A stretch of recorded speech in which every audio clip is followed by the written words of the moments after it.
कि कोई क्वेरी। आइए स्टार्ट करते हैं। जिसमें भी आपके कोई क्वेरी हो आप चैट बॉक्स पे लिखते रहिए, मैं डिस्कशन आपके साथ करता रहता हूँ। अंजलि कुमारी, पवन कुमार, मोनू कुमार,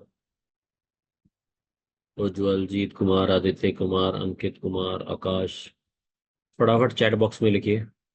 मुझे एक आइडिया लग जाएगा कि हमें और क्या क्या टॉपिक आपके साथ कवर करने हैं। आवाज आ रही है मेरी?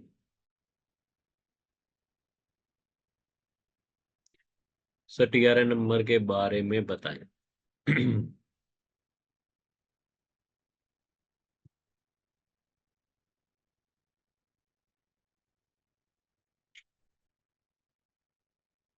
आवाज क्लियर है मेरी? स्टार्ट करूं? यस और नो? Yes sir.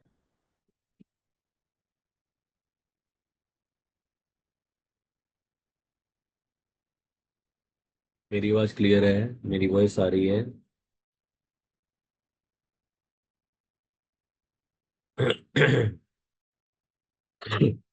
मेरी वॉइस क्लियर है?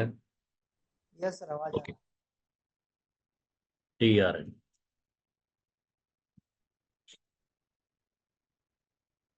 Temporary reference number. ठीक है। ये हमें रजिस्ट्रेशन के वक्त में चाहिए होता है, जब हम रजिस्ट्रेशन का पार्ट ए फिल करते हैं। रजिस्ट्रेशन के पार्ट ए में हमें क्या क्या लेना पड़ता है?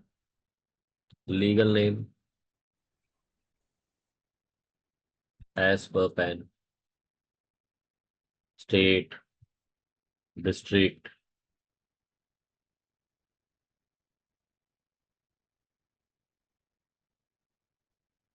Email ID, mobile number.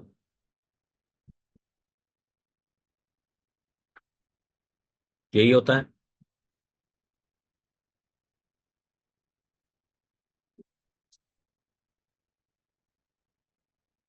Sir, आधार कार्ड भी।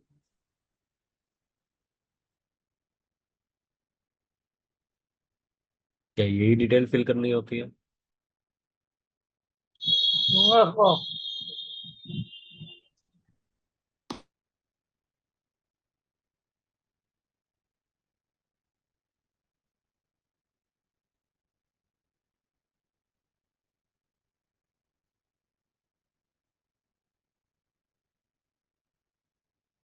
यही डिटेल फिल करनी होती है।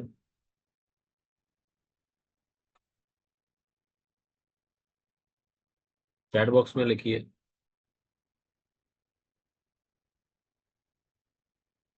ठीक है। जैसे ही मैं इसको सबमिट करता हूँ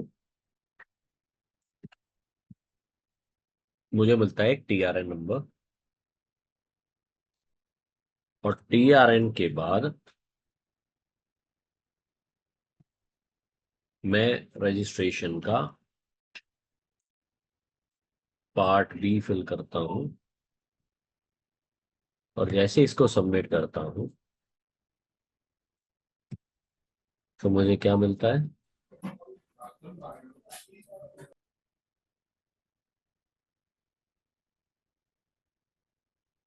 जैसे ही मैं इसको सबमिट करता हूँ तो मुझे क्या मिलता है? TRN number. जैसे ही मैं इसको सबमिट करता हूँ तो मुझे क्या मिलता है? कौन सा नंबर मिलता है? टीआरएन। TRN number.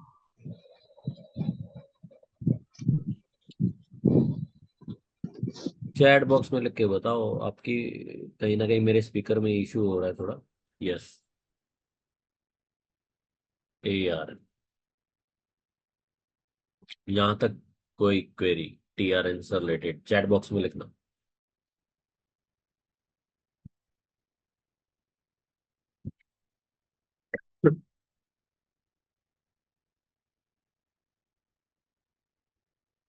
यहाँ तक कोई क्वेरी? अंजलि कुमारी, उज्जवल कुमार, अंकित कुमार।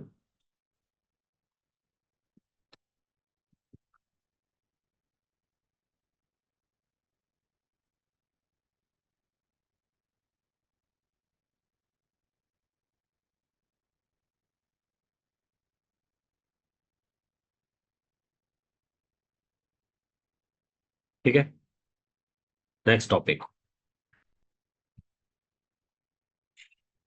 कंपोजिशन क्या होता है सर?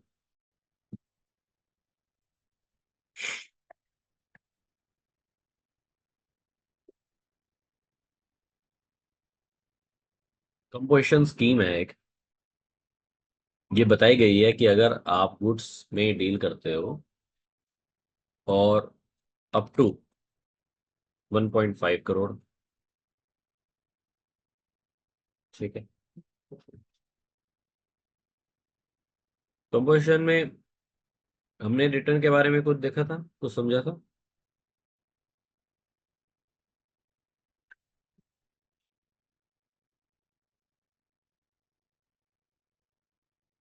लिख के बताओ।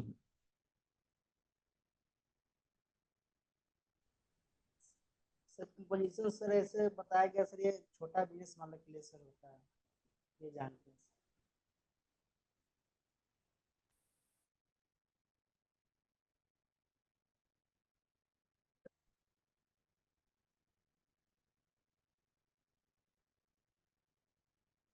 कोई बात।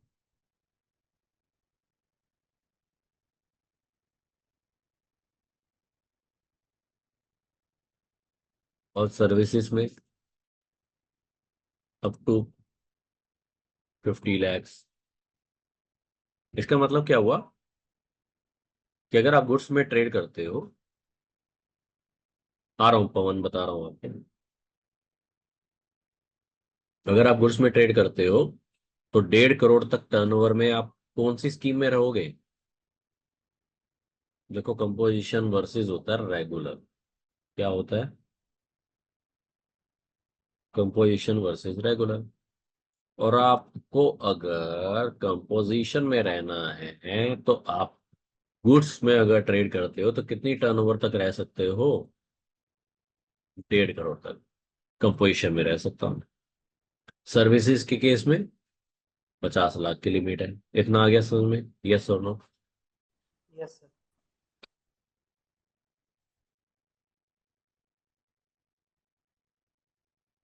देखो, इसका मतलब ये नहीं है कि अगर आपकी 1 करोड़ की सेल है आप कंपोजिशन में ही रहोगे। कंपोजिशन ऑप्शनल है। क्या है? ऑप्शनल है। जैसे ही 1.5 करोड़ क्रॉस हो गया, आप रेगुलर में आ। रेगुलर वाला 1.5 करोड़ से नीचे भी हो सकता है, ऊपर भी हो सकता है। सर्विसेज वाला 50 लाख से नीचे भी हो सकता है, उससे ऊपर भी हो सकता है। बट अगर आपको कंपोजिशन के क्या लेने हैं, बेनिफिट्स, आपको क्या लेने हैं कंपोजिशन के?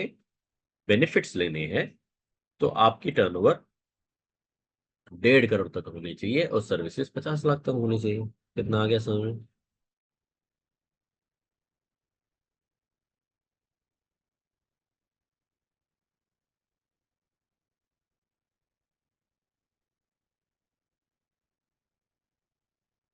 ठीक है, बट अगर आप किसके बेनिफिट लेना चाहते हो तो क्या है कि अगर आप ट्रेडर हो तो आप 1% दे दो, आप सर्विसेज इंडस्ट्री में हो तो आप 6% दे दो, आप रेस्टोरेंट में हो तो आप 5% दे दो। क्या? जीएसटी।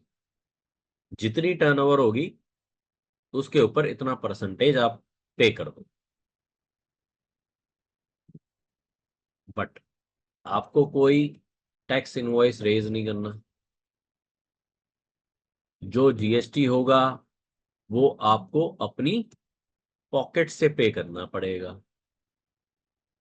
आपको कोई आईटीसी नहीं मिलेगा। ठीक है।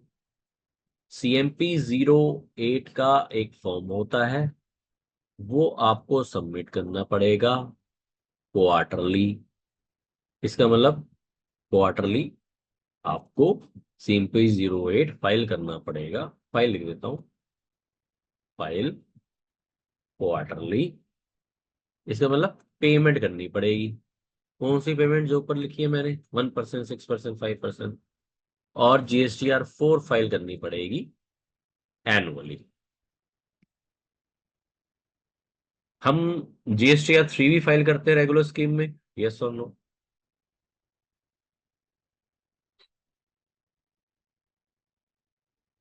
यस। जीएसटीआर 3 भी हम 12 महीने की फाइल करते हैं, यस और नो?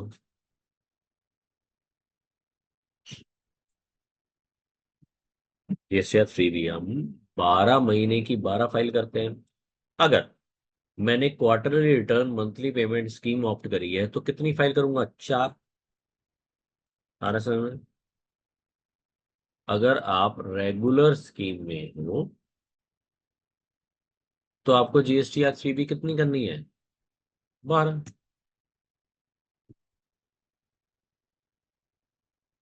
अगर आप regular quarter return monthly payment scheme में हो तो 3 भी कितनी करनी है?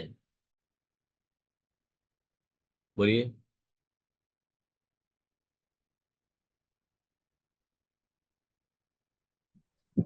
12 का।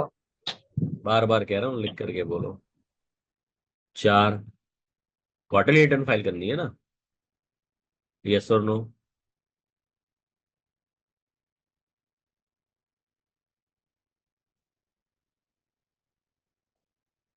यस और नो? ठीक है। फिर आप कंपोजिशन में आते हो। कंपोजिशन में 3 भी नहीं करनी, आपको क्या करनी है? 4। 4 कितनी करनी है?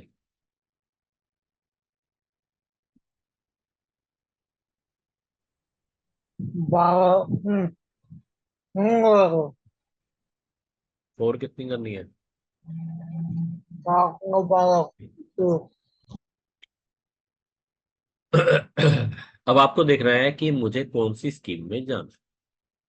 अब आपको समझ में थोड़ा थोड़ा आ गया कि रेगुलर स्कीम क्या होती है, रेगुलर में क्वार्टरली रिटर्न क्या होती है, कंपोजिशन क्या होती है। अगर आपको कंपोजिशन में बने रहना है तो आपकी टर्नओवर 1.5 करोड़ क्रॉस नहीं होनी चाहिए। अगर 1.5 करोड़ क्रॉस हो गई तो आप कौन सी स्कीम में आ गए? रेगुलर स्कीम में। रेगुलर स्कीम में आ गए। फिर आपको देखना है कि मुझे क्वार्टरली में जाना है या मंथली में जाना है। क्वार्टरली में जाना है तो 4 रिटर्न फाइल करूंगा, मंथली में जाना है तो 5 5 10 और 2 12 फाइल करूंगा। यहाँ तक क्लियर? यहाँ तक की कोई आपको कोई क्वेश्चन इसमें डाउट?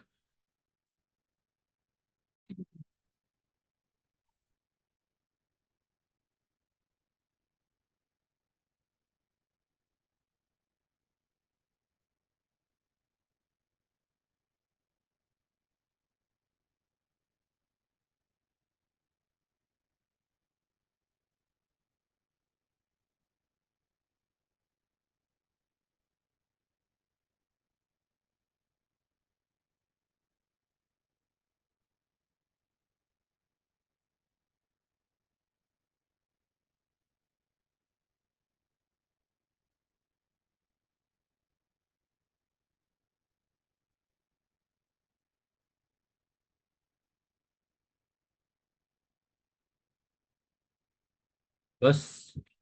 Next question.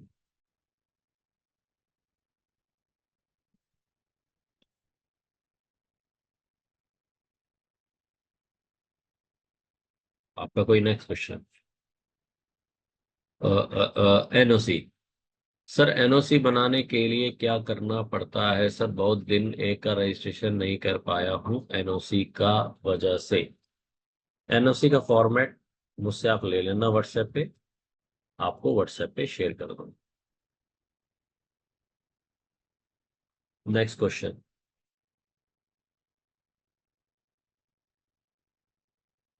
अच्छा 3B का क्लास नहीं हुआ, नेक्स्ट क्लास हमारा 3B का क्लास होगा, ठीक है?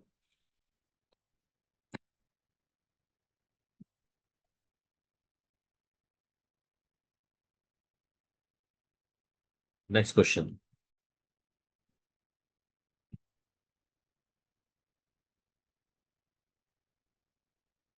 Difference between regular income position में आपसे डिस्कस कर चुका हूँ अभी। Next question. कुछ भी आपका।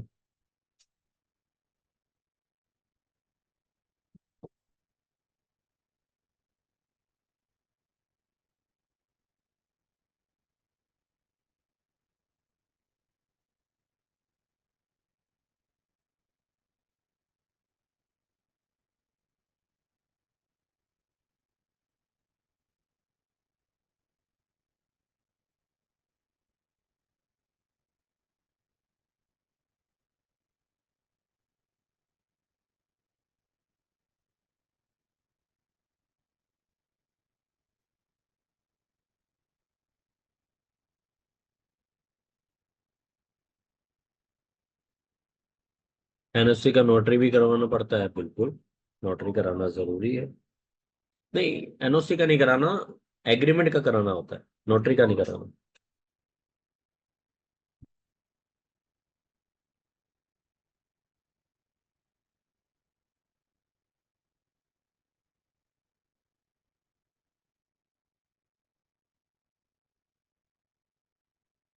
Next.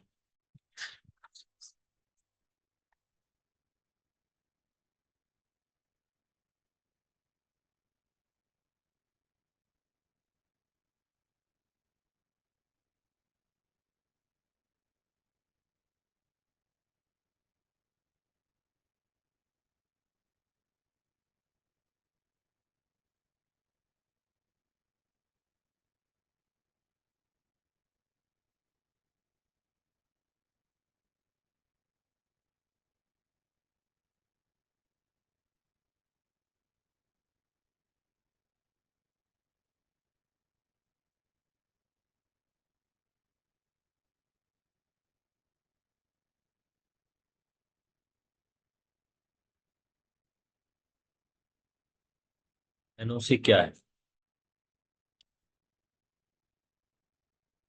Mister A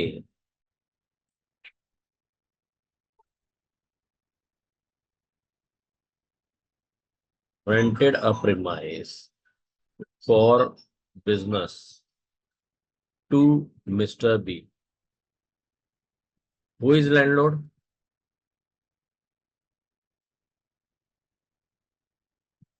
Who is landlord?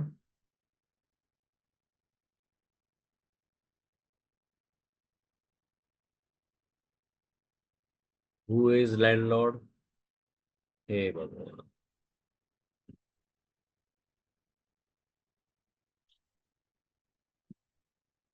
लिख दो यहाँ पे, मकान मालिक। Now who is landlord? A.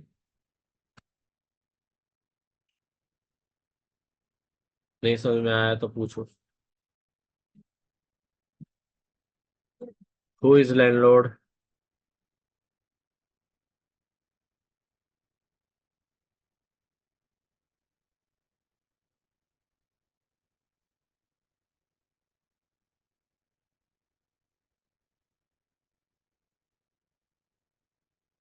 Who is landlord?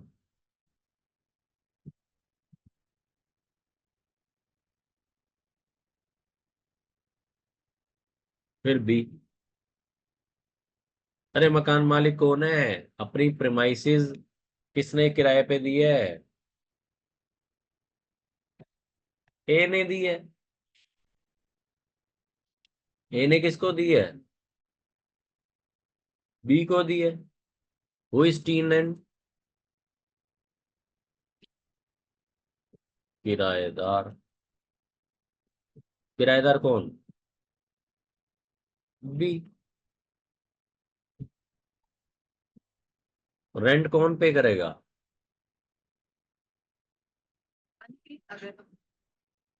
B.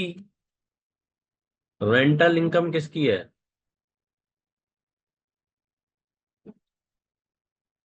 A.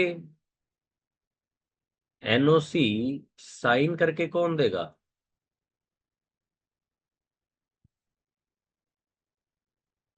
NOC मतलब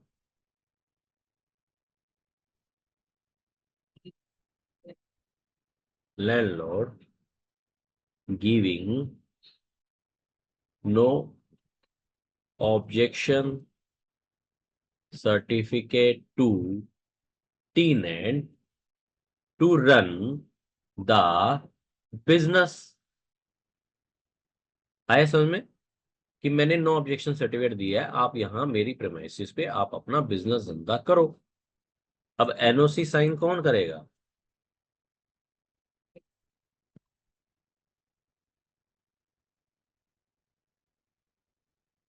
बोलो, एनओसी साइन कौन करके देगा?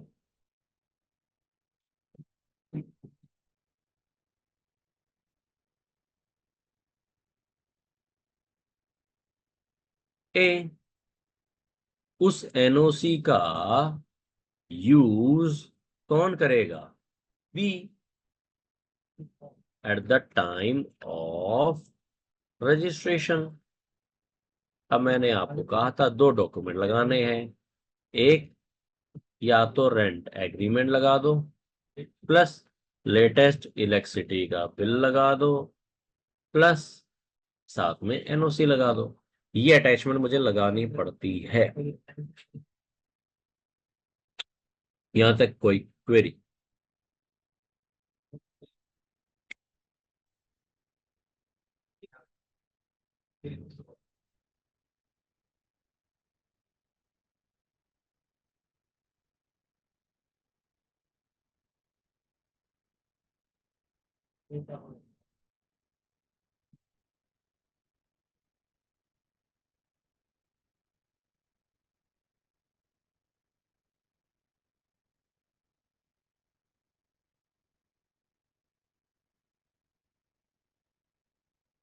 बोलिए।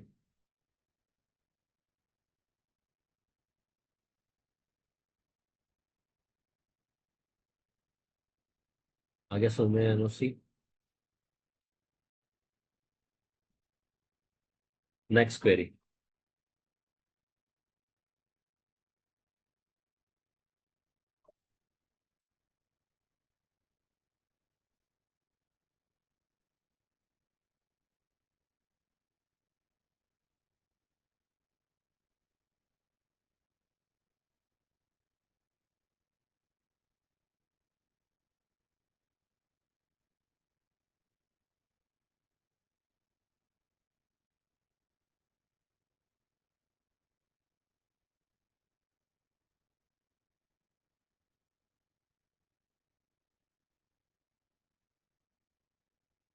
बस।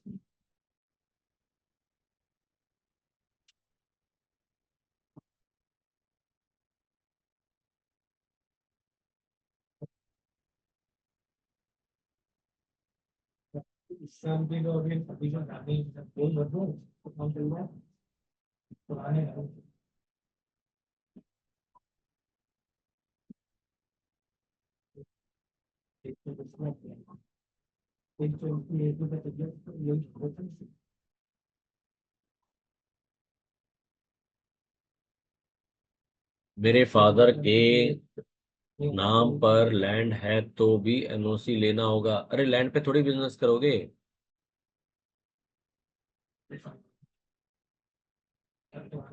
हाँ, एनओसी लेना होगा। अगर आप फादर की प्रॉपर्टी पे बिजनेस करना चाहते हो तो एनओसी या कंसेंट, एनओसी भी बोल सकते हैं, कंसेंट लेटर भी बोलते हैं, तो वो भी लेना होगा।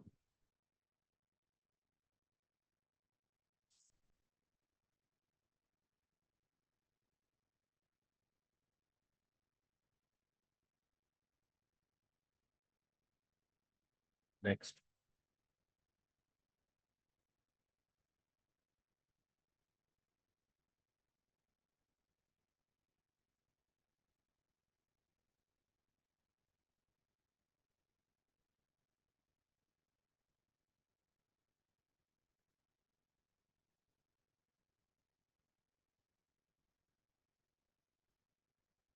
Next question.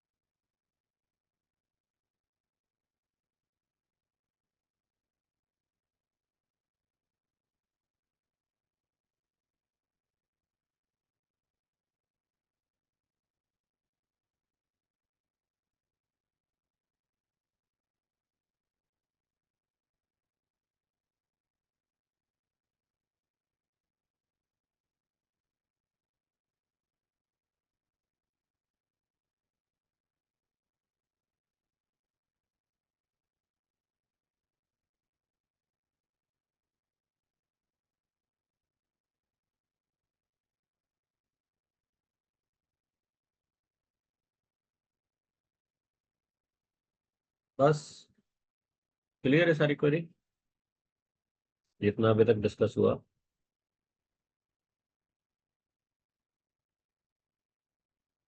अरे एलएलपी के बारे में तो कंपनी लॉ वाले बताएंगे। क्या बताऊं एलएलपी में? एलएलपी वाला भी 3 भी फाइल करेगा, एलएलपी वाला भी 1 फाइल करेगा, एलएलपी वाला भी रजिस्ट्रेशन कराएगा, एलएलपी वाला भी पेमेंट करेगा। क्वेश्चन आपका तो जीएसटी का नहीं हुआ।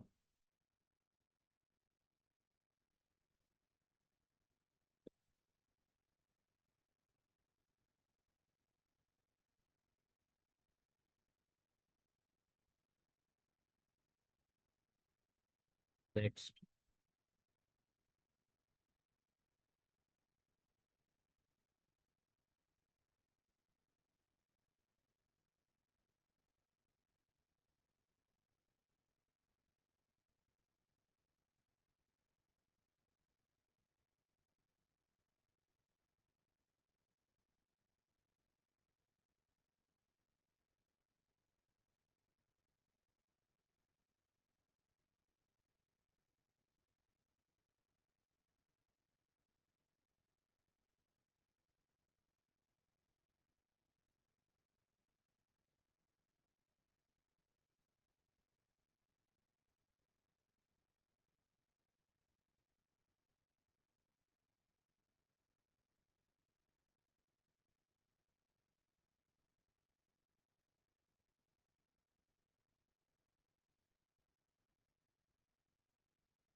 अगर मैं एक्सपोर्ट करता हूँ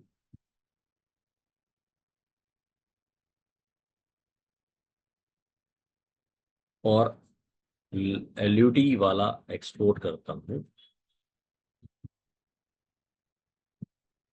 तो मैं जब टैक्स इनवॉइस रेस करूंगा तो विदाउट आईजीएसटी रेस करूंगा। बट जब मैंने परचेज किया होगा उसके ऊपर जो आईजीएसटी लिया होगा उसका मुझे आगे जाकर के क्या लेना पड़ता है, रिफंड ले सकता हूँ। उसके लिए मुझे RFD 01 का फॉर्म ऑनलाइन फाइल करना पड़ेगा, डॉक्यूमेंट्स अटैच करने होंगे और सबमिट करना। डॉक्यूमेंट वही होते हैं आपके, बिल ऑफ एंट्री मुझे लेके चलनी पड़ती है, बहुत आगे की चीजें। FIRC का सर्टिफिकेट लेना पड़ता है बैंक से, एक एनेक्चर भी फिल करना पड़ता है, ITC रजिस्टर देना पड़ता है। ये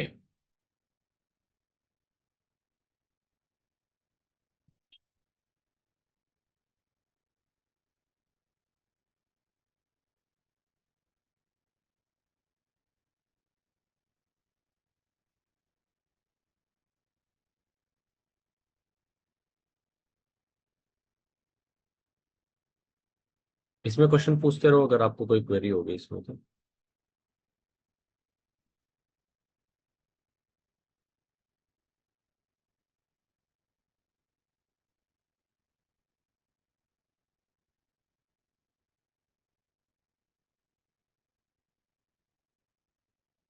नेक्स्ट क्वेश्चन।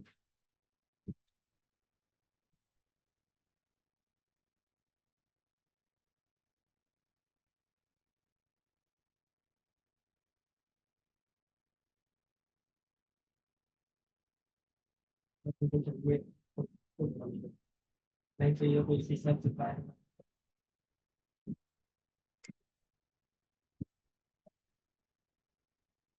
इस करके ना दैनिक आगे चलता है कौन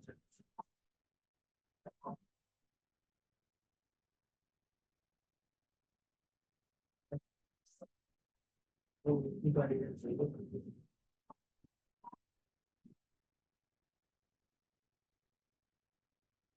बस दूसरे नंबर पे क्लियर है।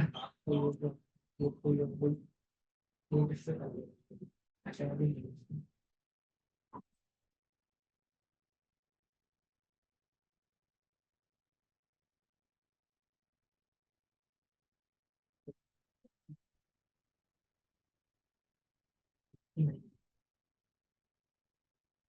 कोई क्वेरी, कोई क्वेश्चन बोलोगे तभी तो पता लगेगा, या सब गायब हो गए। बोलिए। तो उनको क्या होगा कि टाइम। चलो हम नेक्स्ट क्लास में मिलेंगे, फिर 3B के ऊपर वर्किंग करें। आप पढ़ के आइएगा। यस। यस। आवाज आ रही है।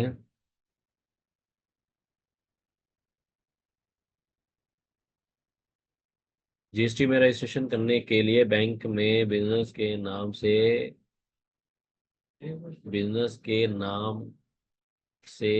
AC होना चाहिए। मतलब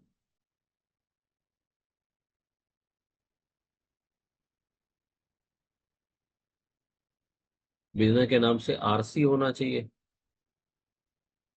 वो तो ट्रेड नेम में आप डालोगे ना, बिजनेस का नाम क्या होगा वहां से मिल जाएगा। जो आप नाम डेटा डालोगे रजिस्ट्रेशन के वक्त में, वही रजिस्ट्रेशन में मिल जाएगा।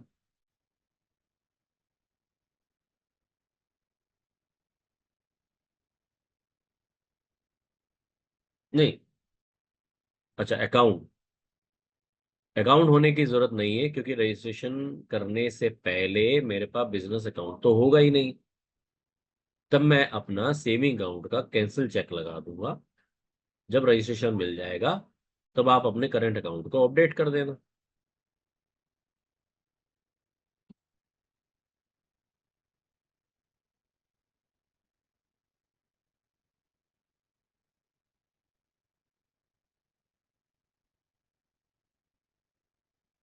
आगे बोलिए।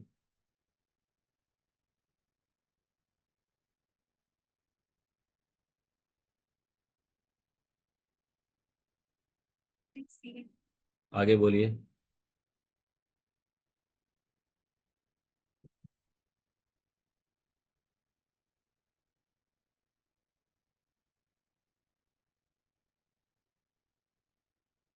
आगे बोलिए।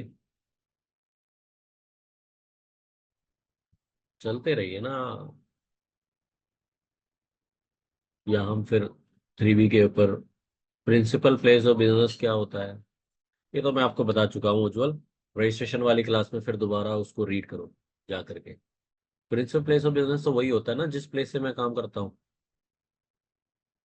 अब आगे आप बताओ।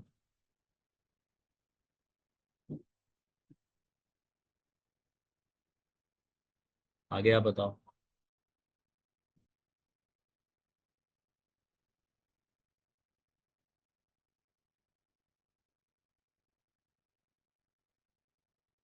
आगे आप बताओ।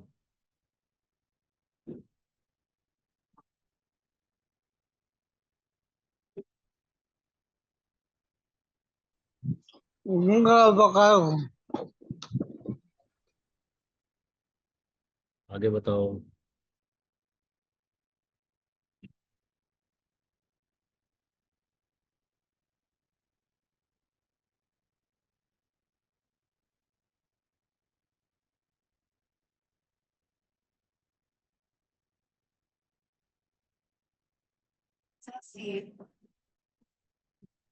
क्लोज। बोलिए। कुछ याद है नहीं है?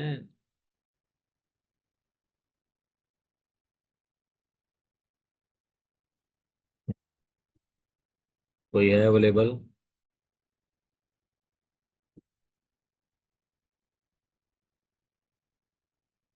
मेरी आवाज आ रही है? यस सर, आ रही है। कोई क्वेरी है? No sir.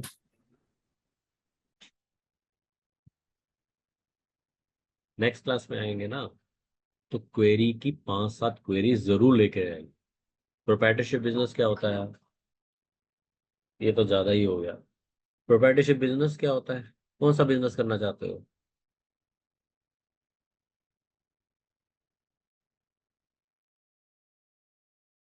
एक मालिक, एक ओनर।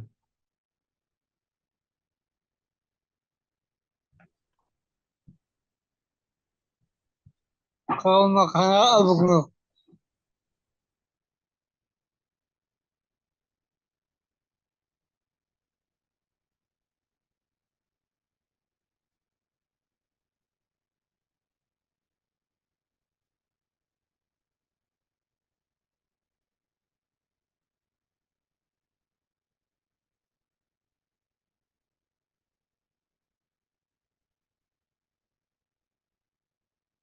पूछो क्या पूछना है इसमें। प्रोप्राइटरशिप मतलब one owner of business.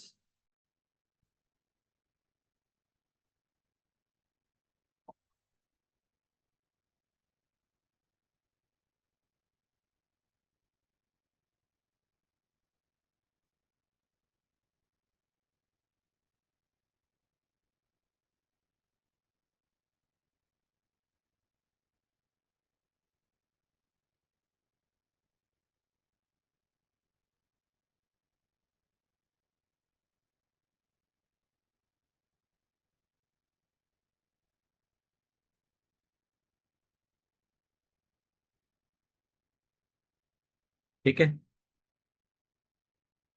Next class में 3B की क्लास में मिले।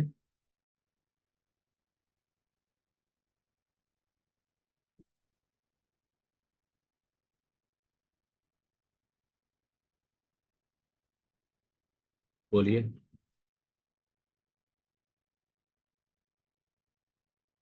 नेक्स्ट क्लास में 3B की क्लास में मिले। Legal name as per PAN, PAN में जो नाम है वो लीगल नेम होता है।